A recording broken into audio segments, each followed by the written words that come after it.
Ticket finale வந்து ரொம்ப முக்கியமான ஒரு விஷயம்.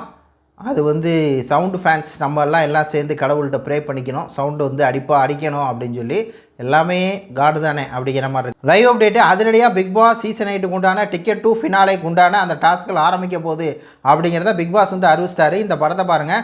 இந்த மாதிரி வந்து பெரிய ஒரு எல்இடி ஸ்க்ரீனில் வந்து டிக்கெட் 2 ஃபினாலேன்னு வச்சு இந்த மாதிரி எல்லாம் நின்றுட்டு இருக்காங்க. பிக் பாஸ் வந்து சொல்கிறாரு, இவ்வளோ நாளாக நீங்கள் வந்து மக்கள் ஓட்டு போட்டு தான் இவ்வளோ தூரம் வந்திருக்கீங்க. ஆனால் இப்போ உங்களுக்கு வந்து ஒரு வாய்ப்பு வந்து கொடுக்க போகிறோம். இந்த வாய்ப்பு வந்து மிக முக்கியமான வாய்ப்பு. இந்த வாய்ப்பை நீங்கள் பயன்படுத்திக்கிட்டு இந்த டிக்கெட் 2 ஃபினால் நீங்கள் வின் பண்ணிட்டீங்க அப்படின்னா நேராக நீங்கள் வந்து ஃபைனல் ஸ்டேஜுக்கு வந்து போயிடலாம்.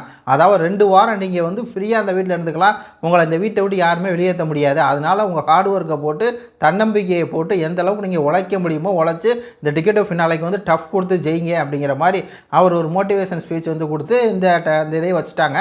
இதில் என்ன சொல்கிறாருன்னா, இப்போ இன்னும் கொஞ்சம் நேரத்திலே வந்து இந்த முதல் டாஸ்க் வந்து ஆரம்பிக்கும் அப்படிங்கிற மாதிரி சொல்லிட்டாரு. எனக்கு தெரிஞ்சு வந்து இதுக்கு மேலே நைட் அப்படியே போயிட்டே இருக்கும் போல இருக்குது. நல்லா தான் இருக்கும். இப்படியே வந்து ஆரம்பித்தாங்க அப்படின்னா அப்படியே நல்லா தான் இருக்கும். ஏன்னா பல வகையான டாஸ்கில் வந்து வைப்பாங்க. 10-15 டாஸ்க் கூட போகும். அதில் யார் அதிக பாயிண்ட்ஸ்களை விழுறாங்களோ அவங்க தான் வெற்றி அப்படிங்கிற மாதிரி வரும். அதனால் நம்ம தொடர்ந்து வந்து என்ன நடக்குது அப்படிங்கிற அப்டேட் வந்து இரவு பகல் பார்க்காம நம்மளும் கொடுப்போம். அதனால் நம்ம சேனலை கொஞ்சம் பார்த்து சப்போர்ட் பண்ணி கொடுங்க மக்களே. ஆக்சுவலாக இதில் நம்ம என்ன பேச வரோம் அப்படின்னா, சௌந்தர்யா வந்து கண்டிப்பாக எனக்கு என்னமோ தோணுது, சவுண்டு வந்து இந்த தடவை நல்லா விளையாண்டு அதுக்கு முழு எஃபர்ட்டை வந்து போட்டு கண்டிப்பாக ஜெயிக்கும் அப்படின்னு சொல்லி எனக்கு தோணுது. இதில் இந்த ஃபேக் க்ளீன்லாம் போய் உட்காந்து நின்றுக்கிட்டு அப்படி மேனிஃபெஸ்டி பண்ணுறாங்களா அப்படிங்கிற மாதிரி தான் இருக்குது. ஆனால் எனக்கு தெரிஞ்சு இந்த 10 பேர் இருக்காங்க.